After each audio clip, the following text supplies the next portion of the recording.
Hey everybody, I'm Jennifer Berry, and I'm going to take you on a tour of the world's largest plastic bag recycling facility. So, let's go.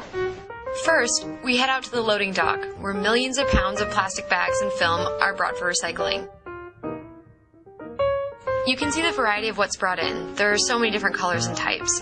This is why Hilux Poly advocates for more retailers to use gray or brown bags. This is the dry line, which is where stretch wrap runs. It's placed on a conveyor belt where workers hand remove contaminants. The plastic then goes through float tanks and magnets, which separates out more of the waste. Then it goes through the first of many extrusion processes to remove grime and dirt.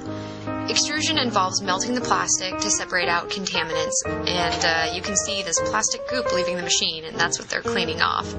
The plastic is then chopped into pellets, which are sorted for size and stored for use later. It's also really fun to put your hands in them, and some of the other journalists have to grab a handful too. Then we head over to the wash line, where post-consumer bags are brought. A guillotine chops bales of bags for a similar sorting and cleaning process that you saw before. It then goes through a series of float tanks and magnets to remove more contaminants like receipts, snack bags, cat food tins, and sometimes even bowling balls. Then the water is removed from the plastic. It's important to note that all of the water used in the plant is cleaned on-site and then recycled continuously in their system. The plastic then gets chopped into snowy-looking pieces that are sorted for size. Anything not the right size gets put back into the system for recycling. Then it goes back through another extruder, where temperatures reach about 450 degrees.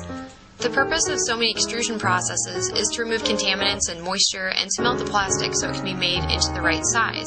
The plastic is cut back into pellets, which are then sorted again for size and stored for use later.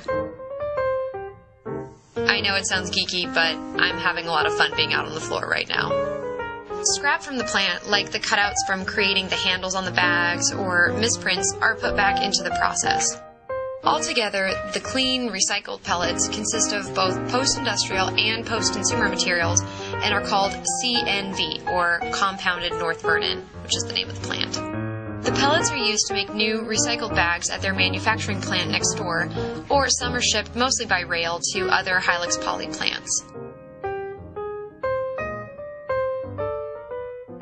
The plant has its own testing facility, and the engineers there are always trying new recipes to incorporate different types of materials, even like shopping carts, into their process. Plastic pollution is definitely a problem, but preventing it starts with reducing our use and recycling everything we can. At the North Vernon plant, it's easy to see that the people here love their jobs and feel like they're really making a difference. I think Doug, who's been in this industry for a while, says it best. So here's a bag here that we made.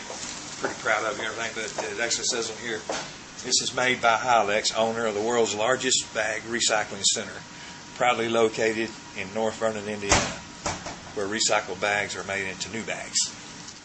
Well, I hope you had fun on our tour today. I'm going home with a fresh bag of warm pellets, straight hot off the presses, and I hope you all feel more inspired to recycle your plastic bags next time you're out. Thanks so much.